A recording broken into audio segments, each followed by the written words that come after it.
World wide చూసుకున్నప్పుడు అవకాడోకి demand చాలా ఎక్కువగా ఉంది.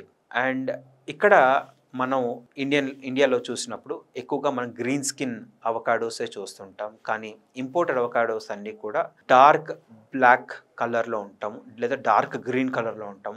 స్కిన్ అంతా రఫ్‌గా ఉంటాం చూస్తుంటాం. ఈ 2 వెరైటీస్ ఒకటి కావు. Both are different species. లోకల్‌గా పండించే గ్రీన్ స్కిన్ వెరైటీస్ స్కిన్ బాగా పల్చగా ఉంటాం. ఆయిల్ పర్సెంటేజ్ తక్కువ ఉంటాం. అండ్ తిన్నప్పుడు టేస్ట్ పెద్దగా లేకపోవటం.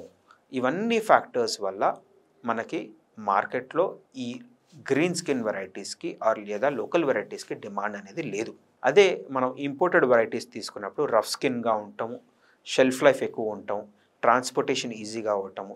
ఎక్కువ రోజులు నిలువ ఉండే గుణం ఉండటం వల్ల ప్లస్ ఆయిల్ పర్సెంటేజ్ ఎక్కువ ఉంటాము. టేస్ట్ బెటర్‌గా ఉంటాము. అండ్ ఐడియల్ సైజ్ వచ్చేసి 250 గ్రామ్స్ ఉండటం వల్ల మనకి మార్కెట్‌లో ఎక్కువగా మూవ్‌మెంట్ ఉండేది ఈ వెరైటీస్ మాత్రం. ఒక ఫ్రూట్ 400, 500 గ్రామ్స్ ఉన్నప్పుడు అవకాడో దాన్ని సేల్ చేయడం చాలా కష్టం మార్కెట్‌లో.